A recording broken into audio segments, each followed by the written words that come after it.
Alô, amigos. Aqui estamos para apresentar mais uma vez o programa podcast do Gente que Fala. Nosso convidado de hoje é o cientista político André César. Seja bem-vindo. Muito obrigado, é um prazer estar com vocês aqui, é uma honra, na verdade. É um prazer conhecê-lo pessoalmente também. Igualmente. Viu? A gente hoje em dia só se vê por tela, né? Pois é. E pessoalmente é bem melhor. Mas não tenha dúvida. Você, além de cientista político, é especializado em controle orçamentário. Você foi consultor pelo Instituto Brasileiro de Estudos Políticos, o IBEP. Sim. E também integrou a Escola de Governo de São Paulo. Tá certo? Certamente. Você mora em Americana. Estou em Americana já há alguns anos, na época da pandemia, né? Sim. Fiquei muito tempo em Brasília, Sim. Meu escritório continua lá em Brasília. Sim. Mas eu, assim, dei uma saturada da cidade. Brasília é uma cidade difícil para você se manter, assim, emocionalmente, inclusive. Pior que São Paulo, não? Eu acho pior. Hoje eu acho. E muita gente fez o mesmo trajeto. Chegou lá, de fora, se instalou tudo e hoje estão espalhados por aí. Estão no Agora Rio, eu fico São imaginando, Paulo. Você, por exemplo, que roda por aí, né? Chega na sexta-feira, vai para a Americana, aquele sossego, tranquilidade, segurança melhor. A segurança, mais ou menos. A gente teve uma experiência há meio 2 ruim, anos. Sofremos um assalto à mão armada. Um sábado de manhã. Acordamos com 3. Eu acordei com 3 armas na cabeça, Meu coisa. Deus. Então, assim, o interior de São Paulo.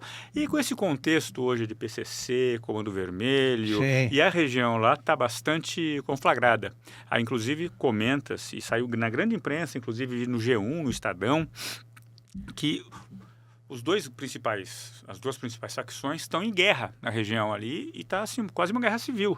E isso afeta o cidadão comum, a sociedade como um todo. Então, essa sensação de insegurança que é o coletivo. Todo mundo tem um caso, uma história para contar. E é uma coisa que você não concebia há 10 anos. Você está confirmando que acabou mesmo o sossego no interior, né? É uma coisa assim. Não é... Você tem no norte e nordeste e até no centro-oeste o novo cangaço que se fala, né? É de outra natureza esse movimento, essa situação. Mas está aí, está dado e é uma realidade que a gente tem que conviver. Por isso que nas eleições agora a questão da segurança pública será um tema crucial. Da eleição, claro. Tanto ou mais do que a economia mesmo. Também acho. Você nasceu em Americana mesmo? Nasci em Americana. E passou a infância lá? Sim, até os 14 anos, quando eu terminei o ginásio, fui para Campinas estudar, fiz colegial, graduação e mestrado, aí eu fui para Brasília direto. Perfeito. Você é cientista político há 25 anos? Não, mas eu sou formado em 92. 92? 92. Quanto tempo, hein? Quanto tempo? O tempo voa, realmente. Sim. Por isso que essa barba branca aqui e tudo mais. Você é a barba e eu o cabelo. Não, até mim aqui já está começando não tem jeito. Quais foram os primeiros contatos que você teve com a política? Desde pequeno, meu pai é um velho leitor do Estadão. Sei. Então toda manhã, pega lá, eu sentava junto, curioso, né? E eu sempre gostei, eu tive um interesse pela política e pelo jornalismo. Eram duas coisas que caminham juntas, inclusive, né? Sim. E a princípio eu queria fazer jornalismo. Sim. E aí teve problema que eu não passei no vestibular, mas passei em ciências sociais na Unicamp. E aí foi embora. Aí a gente foi avançando nisso, né? E é um vício. Você começa a conviver e entender a teoria, e da teoria jogar para a prática é algo que você tem como uma coisa muito forte e vai se retroalimentando. Você começa a entender o jogo de xadrez. O jogo de xadrez, né? Pois é. Então, às vezes, é gostoso você entender, e cada vez mais, e no contexto atual de informação em tempo real, de redes sociais, internet, fake news e tudo mais, você tem novos elementos. Quer dizer, a coisa não se esgota. A dinâmica da política também é algo muito forte. Sim. E todo mundo fala mal de política, né? Muita gente, mas é importantíssimo a política. É essencial. A gente não vive sem ela. Não, a política é essencial, inclusive em termos de organização social. Sem política você está na terra de ninguém. Claro. Por que você escolheu a política ao invés de entrar nela? Eu não tenho vocação, eu não tenho vocação, eu gosto de acompanhar. Uma coisa é acompanhar, analisar. Circulei muito tempo no Congresso, você convive com os atores, né? Você conhece, Sim. sabe para onde cada um vai, para onde o barco vai, para onde o rio corre. Mas a política, mesmo que eu não teria voto, eu acho que eu não teria voto, mas Ué, por que não teria voto? acho que não. Imagina não, só. não creio. Imagina. Mas é fascinante você estar próximo. O lobby, o lobby bem feito, o lobby legítimo, né? Que falta legalizar, Aliás, inclusive. por falar em... É, isso que eu ia dizer. Por falar em lobby, teria que legalizar isso, né? Olha, em 89, o Marco Maciel apresentou o primeiro projeto de regulamentação do lobby. E desde então fala-se todo mundo, a imprensa, os atores envolvidos, a sociedade civil, os grupos organizados, as instituições, as entidades, OAB e afins, a NJ, mas nunca se avançou. Parece chega um momento que trava, que falta vontade política aí para você realmente.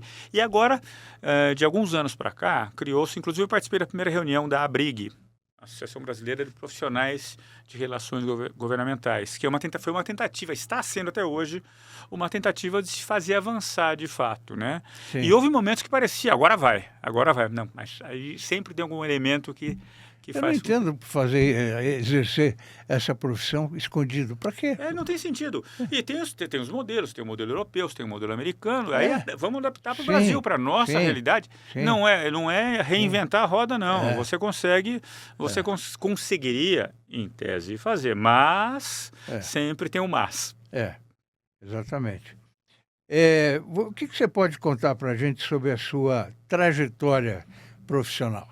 Olha, como eu estava te falando antes aqui, antes de entrar no ar, eu entrei, eu estava acabando o mestrado, fui para Brasília, tentar a vida, né? Estava acabando tudo e terminando a escola de governo, lá o curso. Que ano foi isso? 96. E aí comecei a distribuir currículos. Circulava, que consultei, mercado de consultoria política, né? Fulano, pá. Eu tinha umas cartas de apresentação, chegava com a cara e a coragem, tá. Só que eu passei no concurso, que seria a CGU hoje, né? Sim. Na época era a AFC, Analista de Finanças e Controle, vinculado ao Ministério da Fazenda, que virou a CGU, a Controladoria Geral da União. Sim. E eu estava no curso de formação, que era um curso de formação que eles precisavam de gente para entrar na carreira, então foi a toque de caixa, 45 dias, num curso que duraria 3, 4 meses, 45 dias, E eles eu fiz muitos amigos, inclusive, ali, uma coisa. Inclusive, meu compadre, conhecia ali no curso de formação. Eu sou padrinho da filha dele. Sim.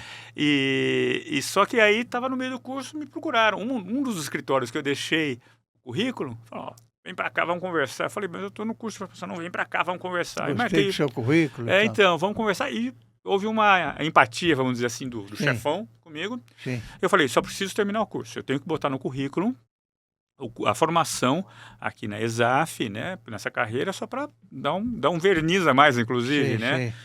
Ele falou, tudo bem, isso era final do ano, final de 96 já.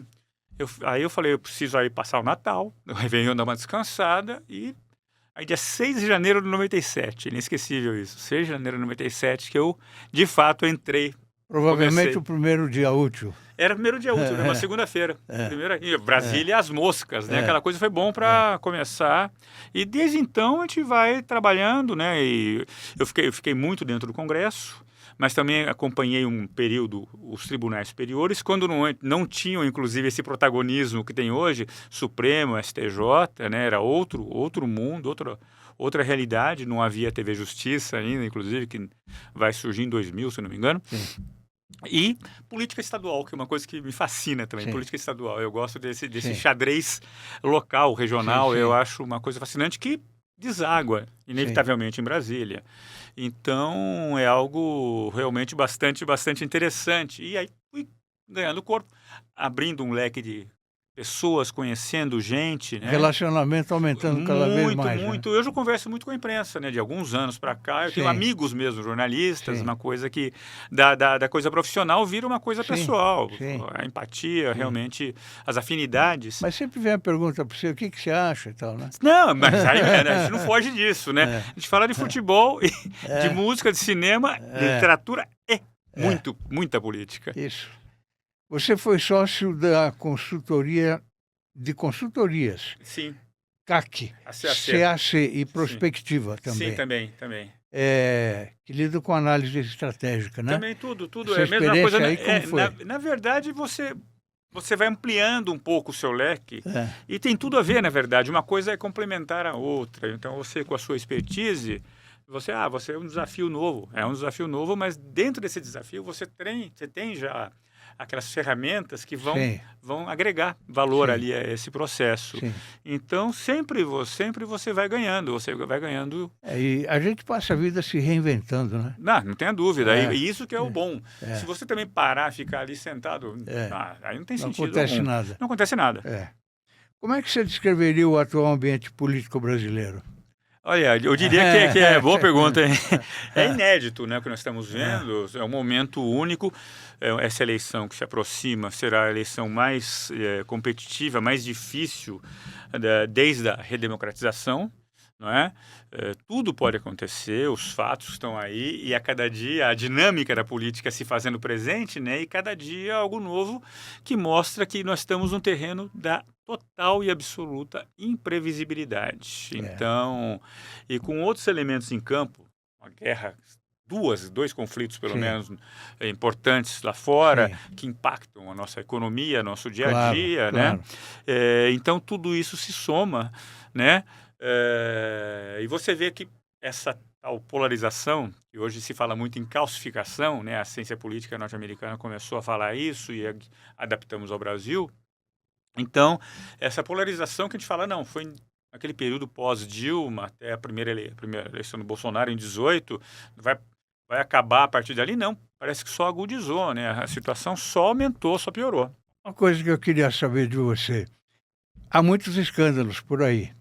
Por que o eleitor não dá muita bola para os escândalos mais, como antigamente? Parece que normalizou, né? A verdade, nós Faz normalizamos. parte E é péssimo isso. Na verdade, é péssimo claro para a que é. democracia, porque você fala, não, nós não podemos aceitar questões. Eu vejo assim, a partir do início dos anos 2000, quando você teve a questão dos bancos, CPI do Judiciário, CPI do Sistema Financeiro, das duas no Senado, que foram simultâneas, eu acompanhei, inclusive, mesmo, estava muito próximo ali. E a partir daí, aí você tem a questão, em linhas gerais, você teve o Mensalão, depois teve o Petrolão, o Lava Jato. Então, tudo isso vai se somando e parece que o cidadão comum tem os seus boletos para pagar, tem as suas questões outras importantes do dia a dia. Chega uma hora, é mais do mesmo. Só que isso é muito ruim porque você acaba deixando a coisa correr para o outro lado, né? Então, quem quer fazer o ilícito, quem quer praticar o ilícito, fica mais fácil. Pode fazer que amanhã esquece. E hoje o Banco Master, né, também. O Banco Master está aí, que é uma crise, aí sim, uma crise que nós nunca vimos nessa escala, porque eu falo, é quase um polvo, né? Os tentáculos estão em todos os lugares. Foi para a esquerda, para a direita, foi para tudo todo quanto é mundo, lado. e todas as instituições, né? Influências, gente da imprensa, não sobra ninguém, é uma coisa impressionante, né? E cada dia que você olha, como eu falei, você leva um susto. Opa!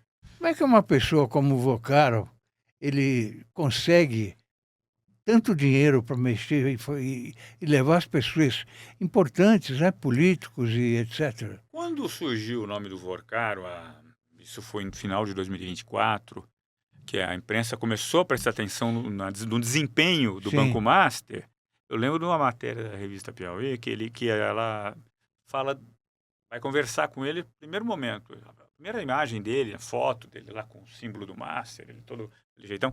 Ele é uma pessoa carismática e ela Tem lábia, né? Tem isso é o que ele tem de sobra. E ela falou na matéria, ele é um sedutor por natureza. Ele é um grande sedutor. E aí a partir disso, a coisa ele foi ganhando. E nessa primeira matéria, fala assim, atenção, olho nele. E a coisa foi crescendo, começou-se a falar de fato, olha... E a revista Piauí fez uma série, inclusive, com a mesma jornalista, fez uma série e vai crescendo, até que explode, né? Até que explodiu. Que futuro você prevê para ele? Eu acho que ele vai ser um dos grandes perdedores, já está sendo um dos grandes perdedores. E ele, como na verdade ele é um outsider, ele não é do mainstream, ele veio de fora. Então, assim, é mais fácil você se livrar dele. Por mais que ele tenha sido o grande padrinho que distribuiu para todo mundo, opa, rifa logo e vamos embora. Vamos embora porque não podemos conviver com você. Tem atores outros aí que estão envolvidos, cujos nomes estão envolvidos, figuras muito mais conhecidas, mais rodadas, no mundo político especificamente, que vão, de algum modo, se safar. O sobrenome Vorcaro não era nem conhecido pela população, né? Não, Vorcaro é uma novidade. De repente apareceu aí. E de repente apareceu. Só que assustou pela escala, né? Pelos valores. Porque você tem, nós falamos aqui, Mensalão e Petrolão, era um X. Sim.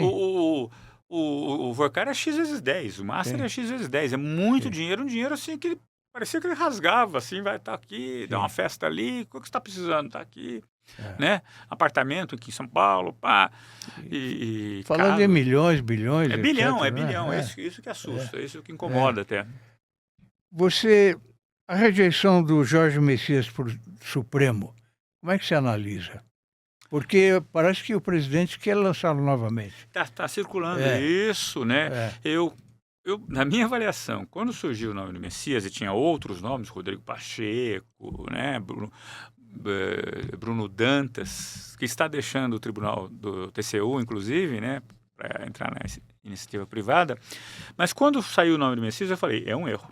É um erro, é um equívoco, é complicado. Ele teve aquele episódio com a Dilma, o Bessias, né? Vai entregar. Isso pegou muito mal na sociedade, na opinião pública. Chamado de Bessias. Bessias. Aquilo foi marcante, né? Inclusive, teve a questão do Gilmar Mendes que impediu o presidente Lula, de assumir a Casa Civil ali. Então já marcou. Falei, ixi. E ele é muito umbilicalmente ligado ao PT. E isso num momento pré-eleitoral, um momento que há uma crise, que essa polarização que a gente estava falando, é complicado você fazer avançar. E ele não conseguiu. E ele, sendo evangélico da maneira que ele se coloca, tanto que o ministro André Mendonça, que ao final do processo estava com ele, estava de braço dado. Então, essa foi uma iniciativa errada, foi uma bola cantada, e me parece que chegou um momento que não dava para segurar mais. Vamos votar e o resultado que for, que sair, saiu. E 34 votos, foi muito baixa a votação. Aí foi uma grande derrota para o governo, uma derrota histórica, um evento que realmente se torna emblemático. A marca do governo Lula, parte 3.3, 3.0. Então, isso pode ter um custo, inclusive, eleitoral. Vai ser lembrado na campanha, não tem como. E agora, insistir no Messias de novo, como nós estamos sabendo agora, olha... Eu acho que realmente você tem outras opções por aí. Tá cheio, o nome não Mesmo falta. na magistratura deve ter muita gente boa, né? Muita gente que quebra, pula obstáculos aí, quebra resistências. Então você... Tem pessoas imparciais, né? Totalmente. Então esse é um ponto, você colocou bem. Você olha para o Messias e fala, não, é o PT botando a toga, né? Mesmo o Flávio Dino, por exemplo. O Dino já tem tendo uma postura... E aquele jeitão dele, tudo bem que o Flávio Dino foi deputado federal, governador, senador, ministro, para chegar no Supremo. Quer dizer, ele é rodado, ele tem uma personalidade muito forte. Me parece, vendo o Messias nos dias que antecederam a votação e o comportamento dele, quando ele estava lá na AGU, na atuação, muito tímido, e aí você abre a guarda, né? E aí os senadores queriam, a partir do Alcolumbre, algum tipo de ataque, de vingança mesmo, vamos dizer assim, ao governo federal, ao presidente Lula em especial. O recado foi dado, foi muito claro. Agora, na época do Carnaval, a gente viu o Flávio Dino sambando e fazendo L para todo mundo ver e tal, né?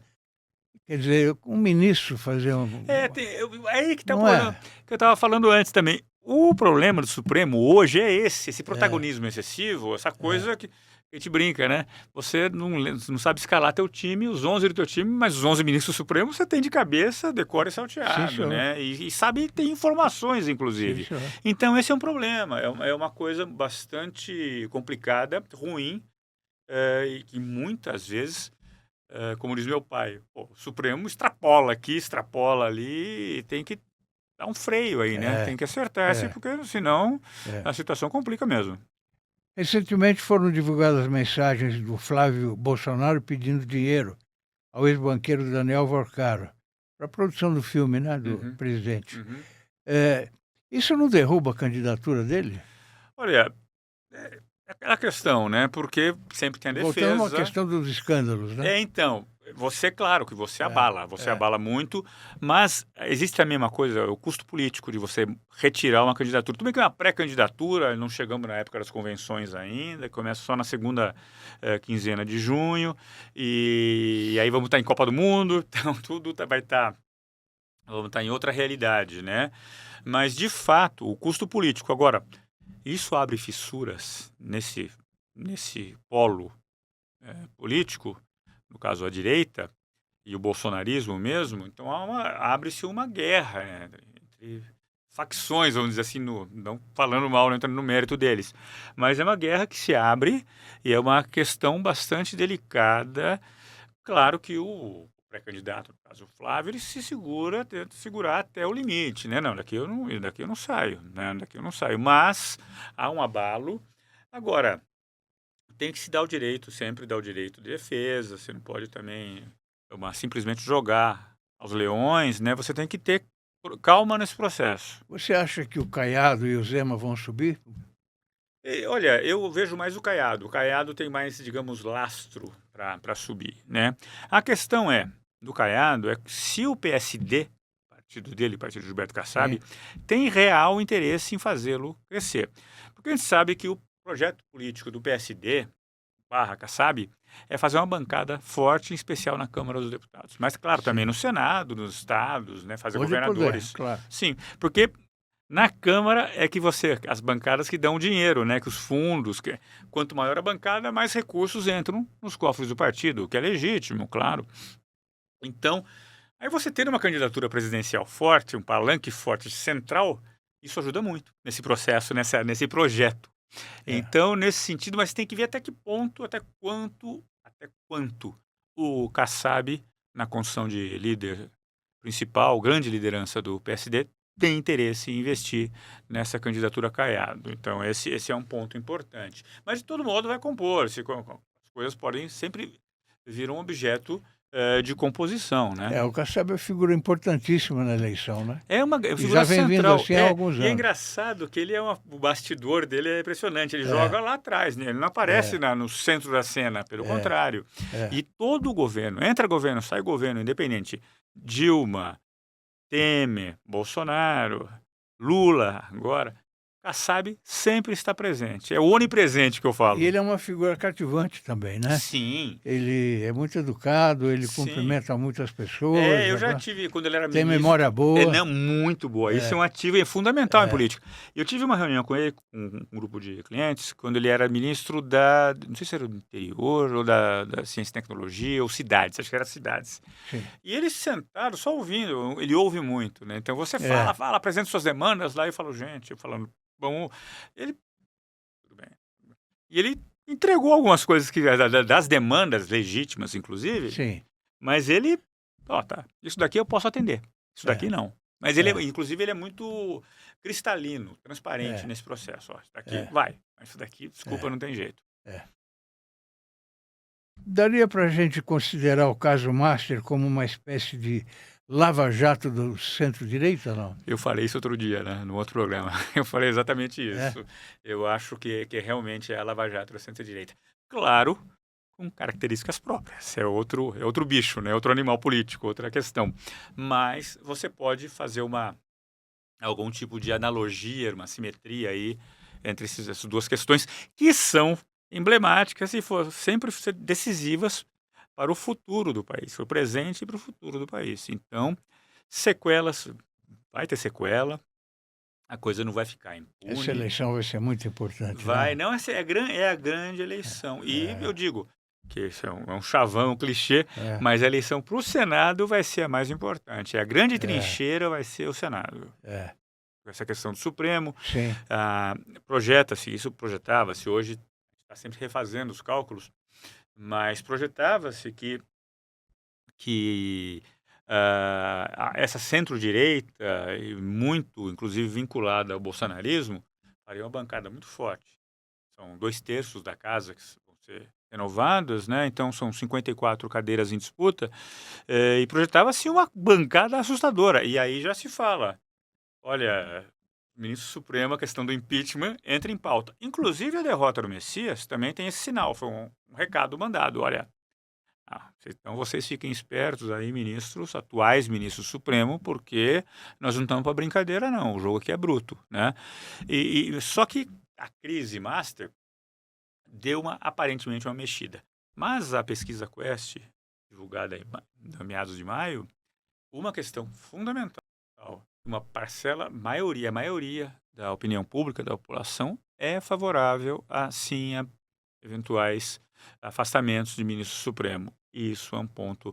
E votariam em candidatos que apoiassem a causa, essa tese. Então, é um recado claro, sinal, recado dado. Inclusive para o candidato, né? Falar, opa, eu vou entrar nessa agenda, vou entrar nessa pauta, porque aqui eu vou ter dividendo. Vamos mudar um pouquinho de assunto. Você é a favor da escala 6x1? É um tema complicado. Eu tenho falado o seguinte, o que a gente tem visto é muito pouco, assim, é mais em rede social o debate do que estudos mesmo robustos para um lado ou para o outro, né? Então, eu creio que, me parece, como está o projeto tal qual foi apresentado, né? Ele, claro, no Congresso Nacional, todo projeto começa de um jeito, termina de outro. É impossível ele começar e terminar do mesmo jeito. É inevitável, com a escala 6x1, seria isso. Agora, você tem que ver os impactos, claro.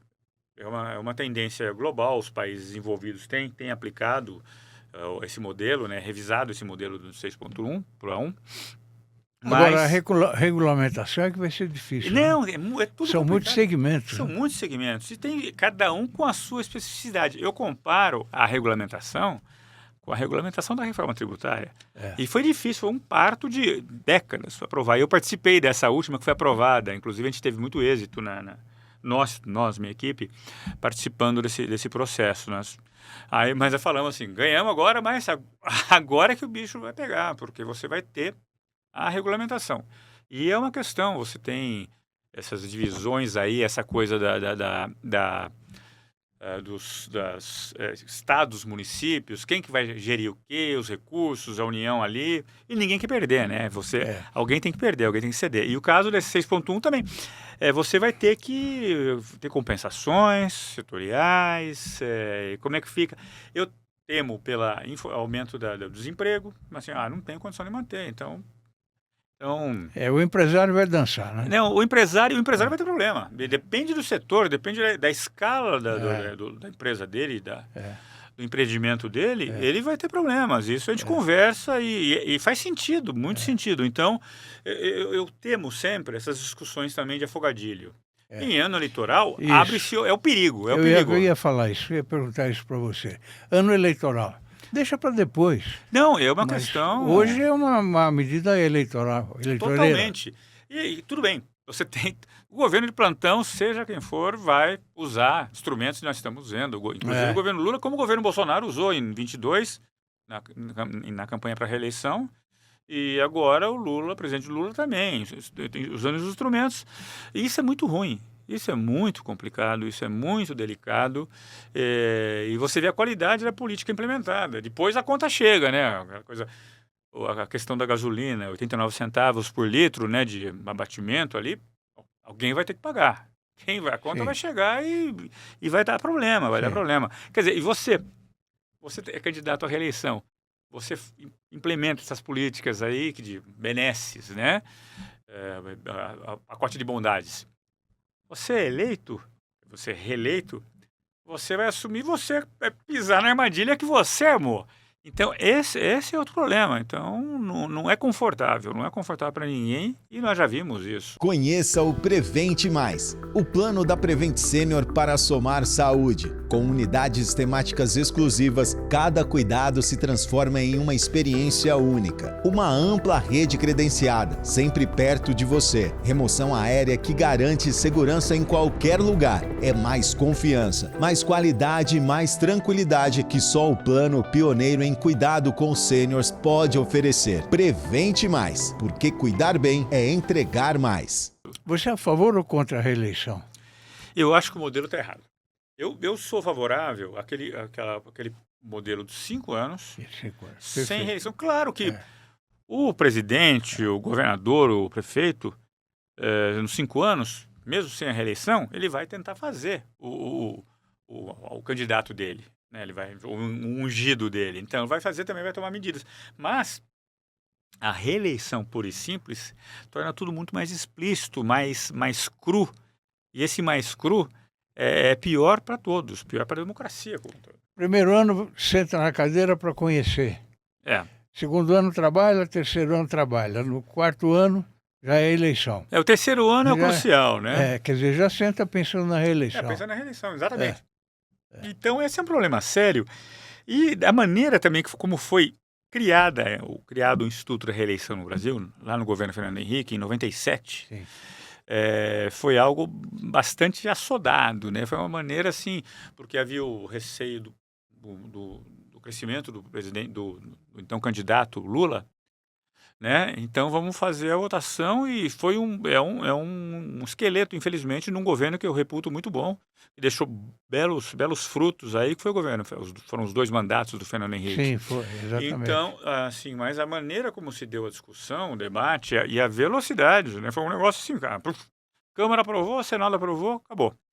Então, isso foi muito casuístico, né? Em função do potencial, que nem estava se materializando, potencial crescimento de uma eventual candidatura Lula, que, ao final, o desempenho do então candidato Lula em 98, que foi a primeira eleição baseada na reeleição, foi muito ruim o desempenho dele. O Ministério Público de Santa Catarina pediu o arquivamento da investigação do caso Orelha. Você acompanhou isso? Nossa, coitadinho. O que você me diz sobre isso? Olha, eu não sei os detalhes do caso, né? Sim. É uma coisa assim, eu adoro bicho, tenho gatos, né? Sim. Mas, assim, é uma coisa tocante a história dele. Agora, tem que ver a fundo, se de fato, parece que tem organizações que ingressaram, organizações de defesa dos animais, dos direitos dos animais, em organismos internacionais para revisão do caso, da decisão, né? Então é algo, só que isso mexe com a população, mexe com a opinião pública, que foi um caso que mexeu com a opinião pública. Quando aconteceu, houve uma comoção nacional, foi um fato. A desigualdade social, né? Exatamente, e aí, a desigualdade social. E aí foi o caso de você revisar uma coisa que parecia que estava dada, estava resolvida, e é muito ruim da maneira como se dá para a justiça, para quem está envolvido no processo. Então, algo também tem que ser bem colocado, jogar muita luz em cima. Qual é o seu ponto de vista sobre a maioridade penal? Olha, é outro tema complicado, né? E cada vez mais... Muito complicado. E, na verdade, não é de hoje também, né? Nós tivemos casos nas últimas décadas, né? Nem anos, décadas, de casos do Chambinho, daqueles Champinha. Sempre tem algumas barbaridades perpetradas, né, por menores. Então, mas são casos de sociopatia, inclusive, né, que eu digo. Mas é um tema que tem que ser colocado, mas tirando o fígado, né? Você não vai trabalhar com o fígado. Esses temas que são muito delicados, né? Eu digo o seguinte, são debates que a gente tem que sentar, o país como um todo, sentar com calma, fora do ambiente eleitoral, inclusive, né? Fora dessas questões, é fácil falar de impossível, é uma utopia isso daqui. Mas se o país pudesse, se as instituições, se os atores políticos, a sociedade civil organizada, a opinião pública como um todo, pudesse ingressar num tipo de situação dessa, onde você tenta qualificar ao máximo... Educação. Educação é a base, né? Educação é tudo. Educação, e nós temos um problema crônico de educação, e que eu não vejo, assim, 50 anos, daqui a 50 anos, como algo que vai ser solucionado. Pelo contrário, é desolador. O quadro é de desolação. Nos vários segmentos. Né? Não, tudo, geral, é uma coisa geral. E eu digo o seguinte, o universo da internet, que a gente fala, quando chegou a internet, vai disseminar o conhecimento, agora chegamos na era das luzes mesmo, nada. Só piorou, só piorou. E o que eu falo, é muita tela e pouco estudo, pouco livro, né? E muita bobagem que circula, que é divulgada, né? Para coisa realmente que é importante, que é fundamental para a formação da nação. Inteligência artificial. É um problema. Esse é um nó. E, inclusive nas eleições agora, nós teremos um grande teste. Inclusive, eu quero ver como o TSE vai acompanhar isso, os ministros, né, o Cássio e o ministro André Mendonça, que vão ser os grandes responsáveis pela condução do processo eleitoral, como que eles vão trabalhar. É uma grande incógnita e uma grande curiosidade, porque a inteligência artificial está aí, é uma realidade e cada dia ela está 3 passos à frente da gente, né? Você bota o negócio, ela tá lá na frente. E isso é um perigo realmente para o processo, para a democracia, tem mais um problema. Então, assim, a inteligência artificial tem coisas muito boas, sim, isso, né? Mas também trabalha para o mal. E esse mal foge do controle. Né? Foge do controle, pode ser muito mais danoso do que o bem. Esse é o ponto. E numa eleição como essa, que vai ser complicada, isso aí é um perigo realmente. Sem dúvida. Realmente. E o escândalo do INSS? É uma questão... Também vai repercutir? Vai. Porque envolve pessoas de idade, vulneráveis, né? Isso é um ponto que você realmente tem delicadezas aí, tem a questão social, e sim, quem não tem uma pessoa, né, na família, um amigo, um ente querido, que tenha sofrido com isso, que sofra com isso, né?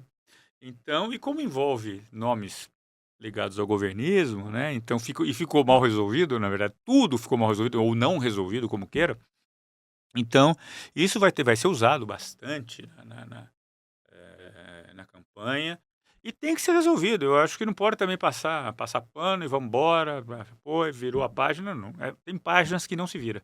Tem página que você tem que ir a fundo, punir, doa quem doer, mas você tem que resolver. Até para servir como exemplo, como efeito de demonstração, para que não se repita. Porque isso para se repetir é muito fácil. E em cima, inclusive, da tecnologia. Hoje é fácil você manipular números, dados, fraudar. Fraudar hoje quantas vezes todo dia no celular você recebe mensagem? Todo dia. É uma coisa, várias vezes ao dia. Então, é uma coisa impressionante. Então, uma pessoa com menos conhecimento das novas tecnologias, cai numa dessa e acaba com a vida, inclusive. André, eu tenho 62 anos de jornalismo. A palavra desigualdade social, as palavras, continuam desde aquela época. E parece que os políticos não estão preocupados com isso. Não muda nada. Talvez na campanha, né? Em campanha você adota, não, vamos mudar isso que está aí, aquela coisa. Mas no dia a dia, a gente sabe que não funciona, não é uma pauta que vá, de fato, interessar, mesmo porque pode ir contra outros interesses constituídos, né? Então você entra em choque aí. E a desigualdade social, inclusive, pode ser um instrumento do político, do potencial candidato, do candidato, para, em momento eleitoral, vou utilizar. Olha, Sim. vota em mim que eu vou resolver. Vou ajudar dessa forma. Pois é. Então, Isso é muito comum, inclusive, em disputas mais para baixo. Quer dizer, Câmara Municipal, vereança é uma coisa muito comum. Você vai para os rincões do país, é mesmo aqui em São Paulo. Dá tijolo, cimento. Cimento, não pode deixar. Tem uma história do Paulo Gracindo que ele conta. Sim.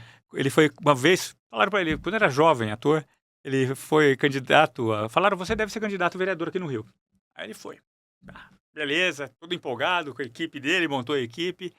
Aí ele queria saber os problemas de uma determinada região, uma comunidade. Aí falaram, estão precisando de uma caixa d'água. Essa história é famosa. Aí ele pegou, maravilha, fez a caixa d'água, né, construiu e botou a propaganda dele, ó. O vereador, vote Paulo Gracindo, responsável por essa obra. E saiu carregado. No dia da inauguração, o pessoal carregou ele da comunidade. Foi um fiasco a votação dele. Porque o adversário dele ali, naquele ponto, falou, tenho promessa, mas eu vou entregar depois. O cara já entregou pra gente, agora vamos votar no outro, porque ele vai entregar outra coisa. Esse daqui já deu. Então é isso. A região já tinha dono. Já tinha. Então, não foi, a coisa foi... É bem isso, essa coisa de vereador, você tem que ter joga a isca pro eleitor, mas não entrega na hora, vou te entregar depois. Se você entregar antes... Continua vendo isso em todas as eleições, né? Não, isso não muda. E essa política de rincão, em especial nos pequenos e médios municípios do país, que são milhares e milhares, aí você tem essa prática que não muda. Entra tecnologia, sai tecnologia, entra sistema, entra regime, sai regime, entra modelo, é ditadura, é semiditadura, é democracia. A coisa segue desse jeito. O que você acha da boca de urna? A boca de urna, eu acho que ela perde um pouco É proibido, mas existe. É proibido, mas existe. E ela perde função aí devido à nossa nova realidade. Eu acho que hoje ela perde efetividade. Ela perde efetividade porque você tem outros instrumentos aí para ganhar o voto, né? Chegar no voto, né? E aí você entra no terreno de novo das redes sociais. Ali é muito importante. E a direita, nesse caso, está anos-luz à frente da esquerda. André, o nosso grupo tem um portal só de artigos de personalidades. Estou mostrando aqui para o espectador nosso conhecer também. Fica o tempo todo no ar. E você, quando quiser escrever, esteja à vontade, por favor. Será um prazer. Viu? Será um prazer. Tem gente importante aí escrevendo, você será mais uma pessoa importante escrevendo. Muito obrigado. Tá bom? O presidente Lula afirmou durante o lançamento do programa Brasil contra o Crime Organizado que o governo criará o Ministério da Segurança. Já se falava nisso há muitos anos atrás. E nunca aconteceu. Nós tivemos o Ministério da Segurança no governo Temer. Inclusive era o Raul Jungmann. Jungmann, sim. Exatamente. Se tornou um especial. O Jungmann era um coringa. Sim, eu lembro, Foi reforma agrária, e inclusive da segurança pública. E é interessante que o problema, você, governo, aquela coisa, claro que você tem que ter um entendimento entre os poderes, os níveis da federação. Você tem que ter a União, os estados, os governadores e os municípios. Claro que os governadores são os principais responsáveis, né? É deles a competência final pela segurança pública. Quando o governo tenta implementar um ministério específico, desmembrando o Ministério da Justiça, ele cria uma armadilha. Sim. Porque ele está chamando para si o problema que é dos governadores, em tese. Então, agora, agora comigo. Só que não vai se resolver. A gente sabe que segurança pública é um problema insolúvel. Nós sabemos disso. Então, ele cria um problema, não vai ter solução imediata, né? De hoje para amanhã. Criou o ministério, está resolvido, acabaram os problemas. Não, pelo contrário. Você cria um problema para si, você, governo federal.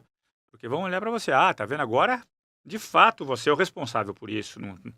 Os governadores lavam as mãos, em especial os da oposição. Então, são decisões um pouco assodadas, eu acho, medidas você não pode fazer. E já que há tempo se fala isso no governo Lula, inclusive, né, é algo que você devia ter trabalhado melhor. Me parece que isso não estava na agenda deles, não era discutido internamente no governo Lula, e vendo a questão da segurança pública ganhar escala, ganhar peso, ganhar força, vamos fazer alguma coisa. Então, e deverá ser o tema principal dessa eleição. Vai ser um tema Ninguém aguenta fundamental. Mais, um tema fundamental, é um tema crucial. É. Então, é algo que você vai ter que tratar. E, como eu falei, insolúvel. Agora, você tem que, pelo menos, minimizar. O problema é o seguinte, o crime organizado entrou no Estado, entrou na máquina, tá aí, e uma vez entrado, é difícil sair. Eu acho que, na avaliação, o que se pode fazer é olhar alguns modelos aí, modelo colombiano, o combate ao narco e ao terrorismo, né? As Farc, você tinha as Farc e tinha os cartéis, né? Até então, o italiano, né? O problema é que os nossos grupos internacionalizaram mesmo. Você tem parece com conexões hoje com a máfia italiana, coisas do gênero, e fica realmente bastante complicado. Cresceu tanto, como que eu vou pegar esse bicho agora? Então, é complicado, né? Então, a situação... Nós falamos em eleições do fim do ano, não falamos do governo do Estado. Aqui a gente tem o Tarcísio, que vai ser candidato, e também tem o ex-ministro da Fazenda, né? O que você acha sobre a eleição em São Paulo? Olha, seria uma grande surpresa o Tarcísio não ganhar. Eu me surpreenderia. Por dois motivos. Primeiro que ele vem numa constante de boa avaliação. Está muito bem no interior, principalmente. No né? interior, que eu falo, o corredor da Anhanguera é dele. O corredor da Anhanguera, você vai chegando até Ribeirão para lá, só dá Tarcísio. E também a questão das pesquisas de intenção de voto, que confirmam esse bom desempenho junto à opinião pública. Aí, quando ele está competindo com o Haddad e outros potenciais candidatos, ele está bem à frente, então, e mantendo uma constante. Então, é difícil, salvo, claro, sempre tem surpresa, né? Sim. Mas, salvo um acidente de percurso para o Tarcísio bastante grave, eu acho ele virtualmente reeleito, né? À primeira vista, parece que colocaram o Haddad mais uma vez para perder a eleição. E o Haddad é um quadro bom. Eu imagino, se eu fosse do governo, se eu fosse presidente Lula, eu colocaria o Haddad para o Senado. 2 vagas, o Haddad, e é um quadro essencial. Seria eleito tranquilamente. 2 vagas, é essencial, porque você vai ter um nome da direita e um nome da esquerda aqui em São Paulo, né? Possivelmente o Derrite e a Simone Tebet, acho que é o natural. Então, esse é o ponto. Mas, quer dizer, é queimar o Haddad na promessa. Aí sim, a promessa de que o Lula vai ser reeleito e ele volta para a Fazenda. A conferir. Como cientista político, como é que você analisa a posição do Geraldo Alckmin quando ele aceitou a vice-presidência da República? Porque ele foi um crítico muito feroz Foi do Lula, adversário, 2006. e um crítico feroz. Sim. E de repente se une. Pois é, política é isso, né? Você não tem inimigos, tem adversário. E o adversário hoje pode ser seu parceiro, amanhã seu aliado. Sim.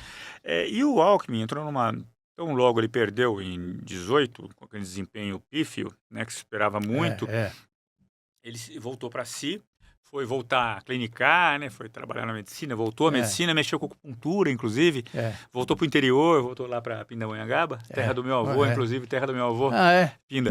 Pinda.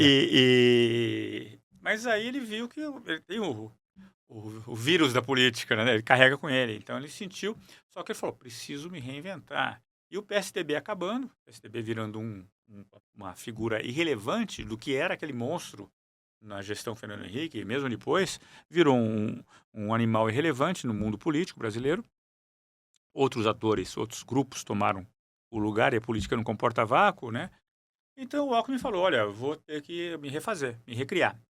E ele sentiu, e ele, olhando na visão dele o bolsonarismo como um problema para o país, na ótica dele, falou, vou tentar me aproximar mais do centro-esquerda. E aí, o Lula, na dificuldade de montar uma chapa naquele momento, teve a ideia, por que não o Alckmin? Vai ser uma jogada. E eu lembro quando saiu o nome do Alckmin, assim, começou a ser cogitado, não, loucura, os dois são loucos, o Lula e o Alckmin. E deu certo. Eu lembro que eu dei uma palestra em Santos, quando estava faltando 2, 3 semanas para o primeiro turno, em 22. E era um grupo de empresários, e aí um grupo pessoal falou, não, e o Alckmin? Eu falei, o Alckmin se reinventou, eu acho que foi uma jogada inteligente. Hoje as pesquisas, o andar da carruagem da campanha está mostrando que foi uma jogada inteligente de parte a parte e um jogo ganha-ganha aqui. Eu quase apanhei, não, você tá louco, não sei o quê, e tá aí. Ele trouxe uma certa estabilidade, né? Sim. Por exemplo, na questão do tarifaço, ele foi uma figura essencial para você revisar alguns pontos ali, né? E aquele tom de voz dele, que às vezes dá sono, você fica assim, né? Mas ele consegue passar uma credibilidade. Num estado como São Paulo, onde fez história, literalmente, né? É um ponto importante, onde há muita, como você bem colocou, o interior de São Paulo, assim, ongeriza o PT, vamos falar claro isso, né? Então, ele é uma figura muito boa. Tem gente que fala hoje que, olha, ele queimou pontes aqui com o antigo eleitor dele, tudo, eu acho que eu falei, ainda não dá para ferir isso, né? Mas, de todo modo, ele saiu vencedor desse processo. Como é que você avalia a atuação do Estado na segurança pública hoje? Péssimo. A reboque dos fatos, só parte, assim, falta inteligência. A verdade é essa, falta inteligência em todos os níveis. Então, é uma coisa muito ruim. Nós estávamos falando, o crime organizado e outras formas de criminalidade Estão bem à frente, estão muito à frente, e a gente, quer dizer, os governos vêm a reboque dos fatos. Então, aí tem aquelas operações policiais violentíssimas que não resolvem nada, só alimentam mais o rancor, mais aquele ambiente, e fica por isso mesmo. Então, falta inteligência, falta inteligência conjunta, inclusive. Você tem que sentar todo mundo, sentar e conversar, apresentar suas propostas. Ó, pensamos nisso, o que você acha aqui? Você tem diferenças regionais, você tem questões regionais distintas. Como falamos aqui, o Novo Cangaço, Norte, Nordeste e parte do Centro-Oeste, você tem que ter um tipo de abordagem. Aqui nos grandes centros urbanos do Sudeste, Sul-Sudeste, mais Sudeste, você tem que ter outro tipo de abordagem. No interior de São Paulo, você tem que ter outra maneira de agir também. Mas sempre partindo do princípio da inteligência. Como é que foi o seu assalto lá em Americana? Era um sábado de manhã, dia 20 de julho, 24. E eu acordei um dia bonito, eu falei, vou dar uma caminhada, não tá bacana. Então, você olha assim, pô, aquele dia de inverno bacana, típico, gostoso. De repente, eu tô assim, acordando, 8 da manhã, 3 caras, cala a boca, papai. E aí começa, foram 2 horas e pouco, que parece uma vida, de puro terror. Como é que eles invadiram? Meu pai foi descer para pegar o jornal e tinham 3 elementos, estavam embaixo da escada, tocaiando. A gente sempre se achou que a casa fosse segura, tudo. Não, mudou tudo, né? Virou um bunker depois disso. Mas no final, apesar da violência, das ameaças, tudo, a gente saiu.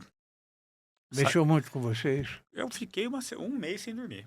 Qualquer barulho que você ouve, você fica assim. Sim. É uma coisa impressionante, né? Eu fui assaltado em Brasília uma vez e o assaltante esperando no carro, eu deixei o carro não estava real com os amigos, e o carro estava num ponto que chegamos de dia ainda. Aí, o carro era de noite, estava tudo escuro. Eu falei, tudo bem. Aí, eu olhei assim, estava o vidro quebrado, o vidro do passageiro quebrado, arrebentado. O fulano tentou tirar o som, aquele som que vem embutido, e aí ele sentou e esperou. Quem vai chegar? O proprietário. Aí chega, aí ele vem com a arma aqui em mim. Sou escolado nisso. Botou a arma, vou estourar, calma, ele queria o celular. Eu tava aqui o celular, fica tranquilo. Então, assim, ali também eu tive um período que eu fazia compra todo domingo de manhã. Eu gostava de ir pro mercado domingo de manhã. Eu descia na garagem, ligava o porteiro, o seu Manuel, acho que tem alguém aqui. O Manuel descia, não tem nada, seu André. Então, foi uma temporada também. Você não sai normal. Hoje eu tô tranquilo, hoje mudou, claro que você fica muito mais atento. Movimentos, tudo. Aqui entre nós dois está 2-1 para você.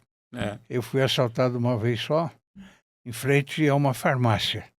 Aqui em São Paulo? Minha esposa estava no carro, eu desci, deixei o celular com ela, eu tenho vidro escuro no carro.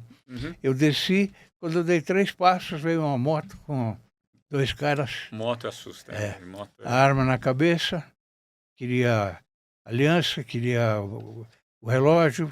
Eu tinha uma correntinha aqui também, que era do meu filho, inclusive, né, que eu já falei para você. E foi embora. E a gente fica mal, né? Não, é terrível. A sensação de impotência. Primeiro, o medo de morrer.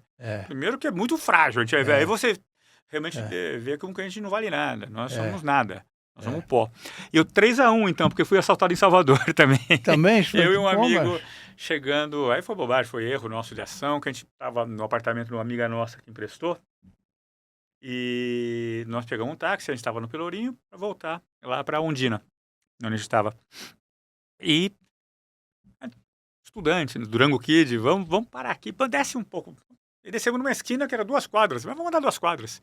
E na época de orelhão ainda, nós passamos em frente o cara parou, tinha um bar e um orelhão, e tinha um cara no orelhão. Quando nós passamos, o cara bateu o telefone, plaf, e começou a seguir a gente. Eu falei, Paulinho, meu amigo Paulinho, acelera aí acelera e não olha pra trás. Na porta do prédio, o cara, aí levou, eu tinha acabado de ganhar um relógio dos meus pais, o cara levou a carteira do meu amigo, documento de férias, né, e faz agora. Mas, assim, primeiro, Primeira experiência com isso. É muito ruim, é muito ruim. É. Aí você vê o valor da segurança, né? Por isso que eu falo, né? Isso é Se péssimo. você assistir esses programas da tarde aí de televisões, Bandeirantes ou Record, que são os O principais. Mundo Cão, né? O Mundo Cão. O Mundo Cão. Aí, O Mundo Cão, um assalto atrás do outro. é uma coisa impressionante. Então, a gente tem que aprender a tomar cuidado na nossa É. parte, né? É. Já que o Estado não nos fornece os instrumentos, a mínima segurança, você tem que tentar, pelo menos, se blindar um pouco, né? Fecha a casa, na hora de sair, olha bem, na rua, à noite redobrar os cuidados. Então é isso. Mesmo para entrar no prédio, precisa tomar cuidado. Ah, sim. O Brasil tem conserto? Com o seu, com S. Com S. Olha, é difícil, viu? A gente... Eu preferiria com C, com C, né? sem dúvida. Olha, eu vejo o seguinte, nós tivemos grandes e importantes janelas. A partir do Plano Real, o boom das commodities. Nós surfamos um pouco nessas ondas boas, né? Mas o voo da galinha acaba sendo, né? Chega lá, já voltamos à nossa programação normal. Então eu acho complicado. Falta um grande projeto de país, projeto de país mesmo, nós não temos. Tem muita coisa acadêmica, tudo, mas não chega. Né? Fica lá encastelado, naquele mundo elitista, inclusive, na academia, e não chega para a gente, não chega uma coisa mais orgânica, que vamos trabalhar junto com o mundo político, com os atores que estão aí, que são relevantes, que têm voz. Tem voz de mando, voz para falar mais alto, para passar comandos, né, ou ideias, e fazer avançar isso. Então, eu não vejo isso. Então, entra a eleição, sai a eleição, sejam as eleições municipais, cada 2 anos nos nossos ciclos eleitorais, nós vemos mais do mesmo. Então vai ser bonito, o cara com projetos mirabolantes, um deles vai levar para presidente, outros para os estados, governadores e por aí vai. Mas ao final voltamos ao mais do mesmo. Mais do mesmo. Então é muito, muito, muito ruim. Quando a primeira eleição presidencial, 89, né, quando o Collor ganhou, havia uma coisa no ar. Agora retomamos a democracia de fato, primeira eleição a presidente, tudo depois de tantos anos, né? Agora nós vamos conseguir. Não, e a coisa realmente... Cavalo passou arreado, ele deixou... várias vezes, passou umas 3 ou 4 vezes, e nós ficamos aí olhando só e nada. E aí? Essa é uma questão uma questão bastante complicada, bastante delicada. Hoje a corrupção está em todos os níveis, né? Não, a corrupção faz parte do dia a dia, do cotidiano nosso. Nós temos a corrupção como um elemento constituinte nosso. Então, é algo que você tem problemas sérios aí. E parece que está tão incrustado que você não consegue mais arrancar, né? Você não consegue tirar. O que você me diz dessas bets aí? É um problema social. A questão das apostas. Quer dizer, olha, me falaram hoje... não só a questão das bets, você tem um estado que banca loterias, né? Loto, Mega Sena e tudo mais, a própria loteca, né? Então a questão das bets é mais complicada, é mais delicada, mas você tem que revisar porque você de repente foi uma pandemia, virou uma pandemia. Os clubes, você vê no campo de futebol, qualquer partida, bet. Tem mais jeito de ser manipulado, né? Tem, e aí o jogador entra no processo. O cara vai ser expulso aos 3 minutos. E a família ganha, inclusive a família dele ganha. Teve o caso do Bruno Henrique, do Flamengo, né? Que virou um case nesse negócio. E na Europa já tem vários registros também de coisas similares. Então, só que você tem uma oferta e vale tudo. O problema da bet é que tem bets e tem muita bet aí que é vinculada ao pior dos mundos. É o pior dos mundos. Então, o crime organizado está aí, né? É outra questão. André César, meu amigo, chegamos ao final. Oh, que pena. Um papo gostoso com muito você. Bom, muito bom. Muito obrigado pela sua vinda. Eu agradeço. Muito prazer estar aqui com vocês. Você virá mais vezes aqui. Faça isso, por favor. Agradeço. Ao espectador amigo, o meu muito obrigado. Até a próxima e fiquem com Deus.